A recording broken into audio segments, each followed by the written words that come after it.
तुम्ही आता पहिल्यांदाच मला भेटलात त्या नवीन वर्षात, त्या नवीन वर्षाच्या तुम्हाला सगळ्यांना शुभेच्छा.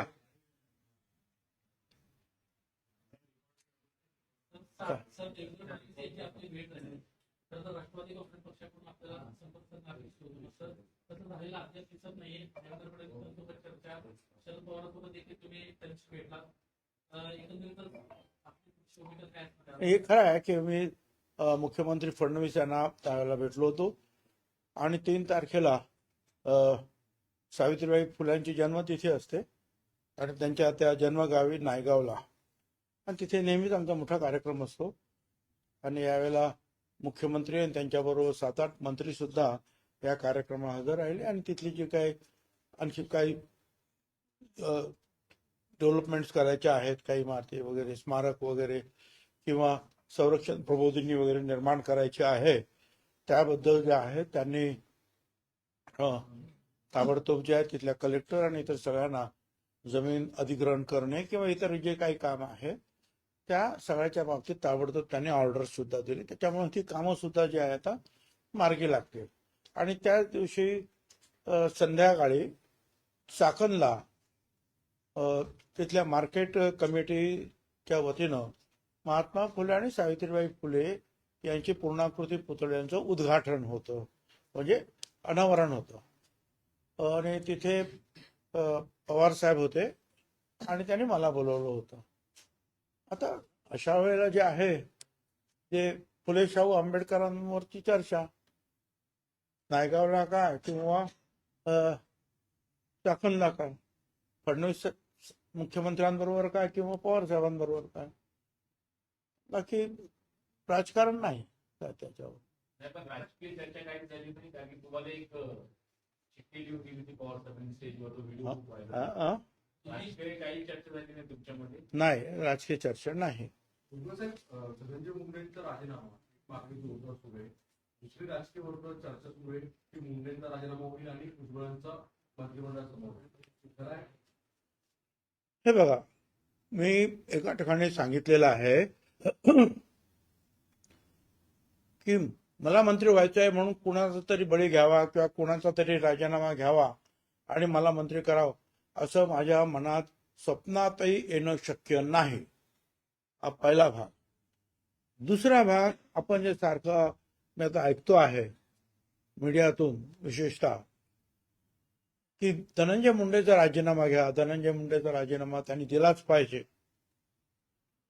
मला याच्यावर सांगायचं आहे की फडणवीसांनी स्पष्ट सांगितलेलं आहे की मी पूर्ण चौकशी करणार आणि चौकशी केल्यानंतर त्याच्यामध्ये जर कोणी काही दोषी जर सापडले, आणि जे कोणी दोषी सापडतील, लहान मोठे, ते आका काय काका काय कोण जे काय असतील ते, त्या सगळ्यांवर कारवाई करू. परंतु त्या अगोदर आपण मुंडेंचा राजीनामा का मागतो आहोत? चौकशीत काही बाहेर आलंय का तसं? बरं, तुमच्याकडे जर काही माहिती असेल तशी तर तुम्ही द्या, पोलिसांकडे द्या, ते चौकशी करतील. परंतु असं जर जोपर्यंत कन्फर्म्ड होत नाही की त्यांचा हात त्याच्यामध्ये कुठेही आहे, तोपर्यंत का राजीनामा त्यांनी द्यावा किंवा मागावा तरी आपण? मला हे काही बरोबर योग्य वाटत नाही. एवढी काय साफ म्हणून भुई थोपटणं हे काही बरोबर नाही. कारण या अशा एका प्रकरणातून मी सुद्धा स्वतः गेलेलो आहे. 2003 मध्ये ते तेलगी प्रकरणामध्ये तेलगीला मोका लावला मी, पकडलं मी, सगळं काही केलं मी, आणि माझ्यावर आरोप व्हायला लागल्याबरोबर माझा राजीनामा घेण्यात आला. त्यावेळेला मी उपमुख्यमंत्री आणि गृहमंत्री सुद्धा होतो. आणि मग तिथली परिस्थिती आणखी फार विचित्र टर्न त्याला मिळत होते. तिथे राज्य त्यावेळेला आमचं होतं, राज्य सरकारमध्ये आमचं राष्ट्रवादी आणि काँग्रेस सरकार होतं. परंतु एकूण परिस्थिती पाहता शेवटी मीच गेलो तिथे, सुप्रीम कोर्टामध्ये प्रयत्न केले आणि सुप्रीम कोर्टाच्या माध्यमातून ती केस जी आहे इथून सीबीआयला नेली. आणि सीबीआय त्यावेळेला वाजपेयी साहेबांचं बीजेपी सरकार होतं आणि सीबीआयने पूर्ण आमची चौकशी केली, पूर्ण सगळ्या फायली तपासल्या, प्रश्न विचारले, आणि त्याच्यानंतर त्यांनी सांगितलं की तुमचं त्याच्यामध्ये काहीही दोष नाही, तुम्ही केलेली कारवाई अगदी योग्य आहे. आणि माझं नाव सुद्धा चार्जशीटमध्ये कुठे आलं नाही. परंतु उपमुख्यमंत्री पद गेलं, होम मिनिस्टर पद गेलं, एक डाग लागला कारण नसताना, मनस्ताप झाला घरच्यांना, आम्हाला सगळ्यांना. आणि अर्थात परत मग जे पवार साहेबांनी आम्हाला 2004 मध्ये निवडून आलो आम्ही त्या येवल्यातून, आणि मला मंत्री केलं. परंतु म्हणून मला वीस ते भोगलेलं आहे की कारण नसताना, हे प्रूव्ह झालेलं नसतानाच एकदम राजीनामा घेऊन, असं आहे की हे सगळे जे नेते किंवा मंत्री होतात ते लहानपणापासून काहीतरी काम करत करत करत करत करत वाढत पुढे मंत्रिपद काही ताबडतोब मिळत नाही. आणि अशा वेळी एकदम तिथून त्यांना अशा रीतीने राजीनामा मागणं हे काही मला काही योग्य वाटत नाही. हा, चौकशीमध्ये काय सापडले तर ते मुख्यमंत्री त्यांनाच बोलून सांगतील की बाबा तुम्ही काय करायचं ते करा. तो भाग वेगळा राहील. मंत्री राहिले तर संपूर्ण चौकशीवर पण त्यांचा हातच कुठे आहे? हातच कुठे आहे त्यांचा? अजून काय सिद्ध झालं हातात? बरं, तुमच्याकडे जी काही माहिती असेल ती त्यांना द्या ना, ती द्या ना तुम्ही. आणि माझ्या वेळेस तर मीच मोका लावला होता, मीच सगळं काय खोदून काढलं होतं, प्रेस खोदून काढली होती बोरा बाजारमधली, तरी सुद्धा राजीनामा द्यावा लागला. तर राजकारणामध्ये हे अशा सगळ्या गोष्टी होतात. परंतु ते मला असं वाटतं की कुणावर अन्याय होता कामा नये. त्यांनी जर काय दोष असेल तर त्या दोषीला शिक्षा झाली पाहिजे. कारण तो जो खून झालेला आहे तो अतिशय भयंकर. कारण ते आमदार धस ज्या पद्धतीनं हाऊसमध्ये सांगत होते किंवा बाहेर सुद्धा बोलतात किंवा आम्ही जे काय ऐकतो ते पाहिल्यानंतर, जे ऐकल्यानंतर अंगावर शहारे येतात. हे खून होतात माणसांचे, पण अशा निर्घृण पद्धतीनं असा खून होणं म्हणजे कल्पनाच आपण करू शकत नाही. आणि जे कोण दोषी असतील त्यांना फाशी द्या ना तुम्ही, ज्यांनी हे केलं तर. कोण त्याला नाही म्हणतो? फाशीच द्या त्यांना. परंतु कारण नसताना कुणावर तरी अन्याय होता कामा नये, एवढं सुद्धा मला वाटतं. बीड असेल, परभणी असेल, पुण्यात असेल असे मोर्चे निघत आहेत.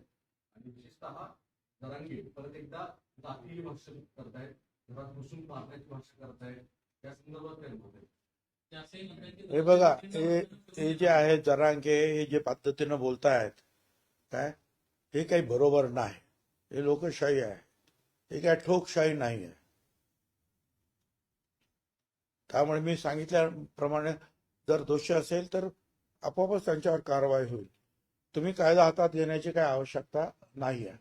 आणि जरांगेच्या बाबतीत म्हणाल तर ते स्वतः काय मुंडे साहेब 4-5 वेळा त्यांचं उपोषण सोडवायला गेलेले होते. त्यामुळे ते एकमेकांना ओळखतात, ते पाहून घेतील काय. त्याची एवढी काही काळजी करायची गरज नाही. अजित पवारांना म्हणजे क्या हुआ तेरा वादा. हा? सुरेश धस अजित पवारांना आठवण करून देताना असं म्हणाले की क्या हुआ तेरा वादा. अजित पवारांना आठवण दिलं पण काय, या सगळ्या प्रकरणामध्ये योग्य चौकशी करेल आणि योग्य ती हो ना, मग त्यांनी सांगितलं, त्यांनी वादा दिलेला आहे. चौकशी करून, चौकशीत जर ते दोषी असेल तर तो वादा पूर्ण होईल. नाही, पण यामध्ये महायुतीचे घटक आहेत, भाजप त्यांचेच आमदार आहेत, ते राष्ट्रवादीचे मंत्रणा टाकली, त्यामुळे महायुतीत तणाव निर्माण होऊ शकतो. ठीक आहे, असं आहे. पण मला सगळ्यांनाच विनंती करायचं की थोडंसं शांतपणे हे प्रकरण आपण घेतलं पाहिजे. खून झाला, अतिशय वाईट पद्धतीने झाला, त्या सगळ्या खुनांना फाशीची सजा झाली पाहिजे, हे बरोबर. परंतु कायदा सुद्धा म्हणतो की एक सुद्धा बेगुन्हेगार त्याला सजा होता कामा नये, एकाला सुद्धा अन्याय होता कामा नये, एवढंच मला म्हणायचं आहे. आणि म्हणून बहुत्या चौकशी आता तुम्ही सांगितलं कुणीतरी की त्या SIT जी काही नेमली त्याच्यामध्ये एक कोणतरी ऑफिसर आहे, तो ऑफिसर त्यांचा तिकडच्या लोकांचा काही दोस्त आहे, तर ताबडतोब त्याला फडणवीसांनी जे मुख्यमंत्र्यांनी बाजूला केलं. असं काही जे असेल ते माहिती पूर्वच जा ना. शेवटी मंत्री काय बसलेले काय किंवा वरचे अधिकारी काय, त्यांना सगळ्याच गोष्टी काय ताबडतोब माहिती असतात अशातलं तुम्ही माहिती द्या. सुरुवातीपासून या प्रकरणात वाल्मी कराडचं सुरुवातीपासून नाव आहे.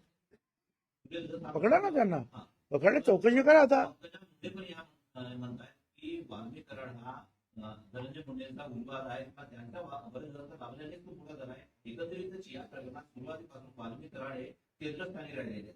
वाल्मी कराडाला राजकीय बलदस्त मिळाल्याशिवाय मोठा झालेला नाही म्हणजे झाला आहे का? ठीक आहे, आता ते बघा, ते पोलीस चौकशी करतील. ते तो मोठ्या करण्यामध्ये काय कोणाचा हात आहे. आता माझ्याबरोबर अनेक माझे मित्र कार्यकर्ते वगैरे असतात. अनेक लोक फोटो काढतात, काय करतात, आणि जवळ असतात कार्यकर्ते असतात. आता एखाद्या कार्यकर्त्याने बाहेर जर काय केलं नवीनच काय, तर याचा अर्थ मी त्याला सांगितलं असं नाही होत ना, की तू असं कर म्हणून. काय करणार बरं, कार्यकर्ते काय, त्याच्या डोक्यात काय चाललं हे आम्हाला काय कळत असतं का?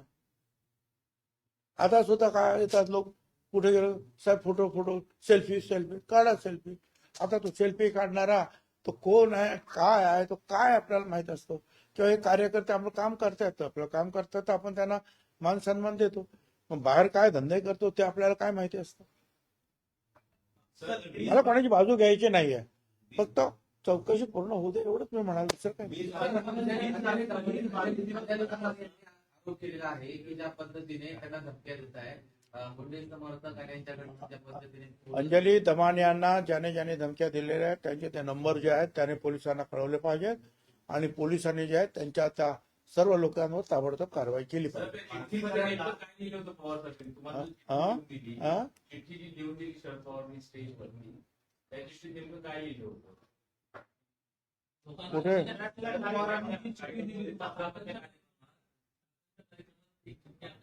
अच्छा, चिठ्ठी लिहिते काय लिहिलंय, तर त्याच्यावर पडदे में रहने दो पडदा.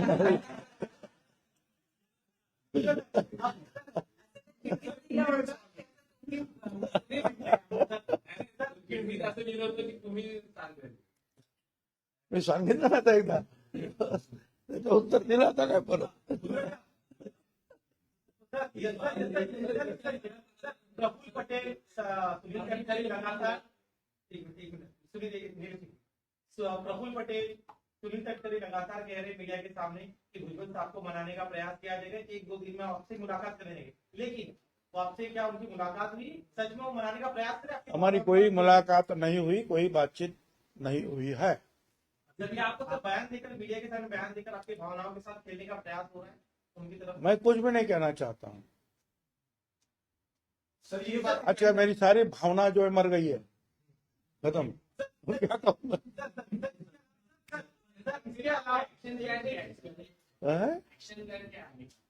सर प्लान ऑफ एक्शन आगे का क्या है? मी तुमच्याशी बसतो आणि ठरवून आपण काय करायचं, प्लॅन ऑफ ऍक्शन पुढे. तुम्ही जरा आता गप्पा वगैरे मारताना आपण ठरवू. तुम्ही काय सांगतात त्याचा पण विचार करू. सर इसके अलावा अजित पवार ने कहा है कि मतदाताओं को कहा है कि आपने मुझे वोट देकर मेरे मालिक नहीं बन गए, मैं आपका मजदूर नहीं बना. इस पर आपका क्या कहना है? ठीक है, यानी इतना नहीं कहना चाहिए, इतना ही मैं कहूंगा, क्योंकि लोग जो है ये हमारे मिनिस्टर के मालिक है या नहीं ये बात ही नहीं. ये सारे लोग जो है मतदाता है, इस राज्य के मालिक है, इस देश के मालिक है. बाबा साहब अम्बेडकर ने सबको इस देश के मालिक बनाया है. हमारी क्या बात होती है. सर आपको क्या है, आरोप ये लगा कि एरोगेंस दिख रहा है सत्ता में आने के बाद दादा का मैंने उस पे जो है जवाब दे दिया है. सर संजय गायकवाड़ जो है जिस तरीके का उनका भी एक बयान आया है कि 5,000-2,000 रुपए में देने वाले वोट जो है इस तरीके की जो टिप्पणी की है उसको आप किस तरीके से देख रहे हैं? लगातार इस तरीके के विवाद मैं फिर से इसके बारे में इतना ही कहूंगा कि जो हमारे उप मुख्यमंत्री और भूतपूर्व मुख्यमंत्री शिंदे साहब हैं, उनको चाहिए कि उनको थोड़ा जरा लगाम लगाए, क्योंकि मेरे बारे में भी ऐसा उन्होंने पहले कहा था कि जब ये जरांगे और मेरा जब सब चला था तो मेरे बारे में कहा था कि छगन भुजबल को जो है कि कमर में जो है लात मारकर जो है मंत्रिमंडल के बाहर निकालो. और 2.5 महीने पहले मैंने जो इस्तीफा दिया था, और मगर मुख्यमंत्री ने कहा था कि इसके बारे में कुछ बोलो मत, तो मैंने नहीं बोला था. मगर जब इसने ये बोला लात मारकर उसको निकालो, टिक आउट, तो मैंने बोला कि भाई कुछ जरूरत नहीं है लात मारने की, मैंने इस्तीफा दे दिया, जाओ. तो ये जो है जरा ज्यादा बोलते हैं क्या, उससे लोगों को मन दुख होता है, नहीं बोलना चाहिए। तो शिंदे साहब को चाहिए कि उनको समझाए। सर, कुछ काही कहना है कि ना सुरेश उनके बिना माफी मागणी पक्ष अडचणीत आला असं तुम्हाला वाटतंय? एक बार में एकही धनंजय मुंडेंमुळे पक्ष अडचणीत आला असं तुम्हाला वाटतंय? असं आहे की मला अजून तरी म्हणजे अडचण निर्माण केली गेलेली आहे सगळ्या बाजूने, परंतु जोपर्यंत जे आहे न्याय सांगतोय की नीट चौकशी करा आणि त्याच्यानंतर अडचण वाटली तुम्हाला खरी तर त्याच्यावर जे काही पावलं उचलायला पाहिजे. माणिकराव कोकाटे असं म्हणताय की भुजबळांचे लाड पक्षाने खूप केलेले आहेत, त्यामुळे त्यांना जो योग्य निर्णय वाटतो तो त्यांना घेऊ द्या, अशा पद्धतीची प्रतिक्रिया माणिकराव कोकाटे. माणिकराव कोकाटेंना मला सांगायचं आहे की छगन भुजबळ या राष्ट्रवादी काँग्रेस पक्षाचा संस्थापक आहे, पवार साहेबांबरोबरचा. पवार साहेब आणि आम्ही दोघे याचे प्रमुख संस्थापक आहोत खरं म्हणजे. काय माझा जो एटेंट बंगला होता विरोधी पक्षनेत्याचा, तिथेच या झेंडा कुठला असावा, नाव काय असावं, व त्याची जे निशाणी आमची घड्याळ कशी असावी, एवढंच नाही तर घटना अमुक तमुक सगळं काय केलेलं आहे. आणि मी या प्रांताध्यक्ष सुद्धा पाहिला आहे. कोकाटे हे तसं पाहिलं तर उपरे आहेत. 5 वर्षापूर्वी ते कधीही राष्ट्रवादीत नव्हते. 5 वर्षापूर्वी त्याने माणसं पाठवले की त्यांना यायचं आहे. मी पवार साहेबांना विचारलं, पवार साहेब तयार नव्हते, पण मी म्हटलं की जाऊ द्या, काय मला काय ते बोलले असतील, शिव्या दिल्या असतील मागच्या निवडणुकामध्ये, परंतु आपण आता निवडणुका आहेत आणि नंबर वाढवला पाहिजे. पवार साहेबांनी सांगितलं की तुला काय पाहिजे तो घ्या निर्णय, आणि आम्ही त्यांना घेतला. आम्ही त्यांच्या प्रचाराला सुद्धा गेलो पावसामध्ये. आता ते मला काय सांगणार की आता मी संस्थापक अध्यक्ष, मी सगळा काय, तर माझ्या पक्षाने मला माझे लाड केले, किती केले, काय केले, तर माझ्या पक्षाने मी पाहून घेईन. अरे तुम्ही काल आलात, तुम्ही काय, तुम्हाला बोलण्याचा काय अधिकार आहे राव? सर, इसी से आगे जुड़ा हुआ है कि जिसे आपने पार्टी में लाया वो बिना किसी हाईकमांड के बैकिंग के आपको पार्टी से बाहर निकालने की बात कह नहीं सकता है। तो आपको लग रहा है कि जो बयान आ रहे कोकाटे के वो ऊपर से कहा गया है इनडायरेक्टली आपको लेकर? नहीं, ऊपर से इनको ये ऐसा कहो, ऐसा कहने वाला कोई नहीं, ये अपने आप बोलता है. ऊपर से कोई उनको ऐसा बोलने वाला नहीं. सर, धनंजय मुंडे का कहा जा रहा है कि उनका इस्तीफा लेकर शायद वो मंत्री पद आपको दे दिया जाएगा, इस पर देखिए मैंने उसका जवाब दे दिया है, मराठी में दिया है. मराठी में क्या दिया, उसका जो ट्रांसलेशन आप कर लीजिए भाई. मैं कभी नहीं चाहता कि किसी का मंत्री पद निकाल कर जो है मुझे दिया जाए. और धनंजय मुंडे का इस्तीफा क्यों लिया जाए? जब तक ये प्रूव नहीं होता है, साबित नहीं होता है कि वो उनके ऊपर जो इल्जाम लगाया जा रहा है वो सही है, तब तक क्यों इस्तीफा मांग रहे, क्यों, और उसने क्यों इस्तीफा देना भी चाहिए? त्याच्यामागं असं कारण आहे, संभाजीराजेंचं असं म्हणणं होतं की धनंजय मुंडे मंत्री आहे आणि प्रशासनाचे अनेक लोक जे आहेत त्यांच्या संबंधी आहेत. चौकशी समितीवर एक दबाव तंत्राचा वापर त्या ठिकाणी होऊ शकतो. आता म्हणजे अधिकारी त्यांना बाजूला केलं, मात्र अशा पद्धतीचे असं आहे की शेवटी या राज्याचे मुख्यमंत्री फडणवीस आहेत. होम डिपार्टमेंट त्यांच्याकडे आहे काय, आणि इथे काही 1-2च पोलीस काम करत नाही, अनेक पोलीस काम करत असतात. तुम्हाला पण कोणी वाटलं की बा या पोलिसाची तिथे नेमणूक झाली पाहिजे, त्या ऑफिसरची नेमणूक झाली पाहिजे, करा ना.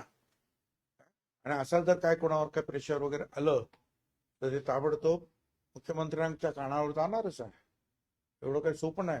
ही केस एवढी म्हणजे वाईट केस आहे, म्हटलं तर वाईट केस आहे की याच्यामध्ये कोणी पोलीस ऑफिसर सुद्धा रिस्क घेणार नाही, अशी ही केस आहे. ही अशा रीतीची हत्या ही पहिल्यांदाच झालेली आहे या राज्यामध्ये.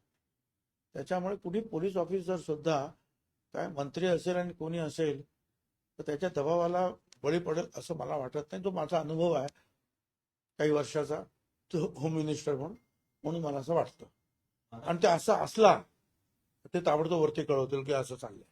पालकमंत्रीपद भाड्यानं दिलं गेलं होतं वाल्मिक कराडांना. अजय पालकमंत्रीपद वाल्मिक कराड यांना भाड्यानं दिलं गेलं होतं असं म्हटलं गेलं.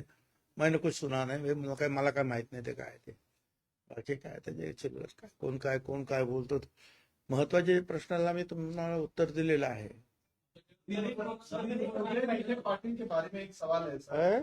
सुजय विखे पाटिल के बारे में, जो माजी खासदार थे, उनका ये कहना है कि जो भिखारी हैं वो बड़े पैमाने पर साईं के दरबार पे आ रहे हैं और भिखारियों का मेला लगा हुआ है, जो खाने के लिए आ रहे हैं, भोजन खाने के लिए आ रहे हैं, पर प्लेट 25 रुपए भक्तों से लेना चाहिए, ऐसी उन्होंने बात की है। डेरोगेटरी स्टेटमेंट को आप कैसे देखते हैं? वो तो ठीक है कि सुजय विखे पाटिल ने जो भी कुछ कहा है, तो सारे के तो भिखारी वहां नहीं रहते हैं।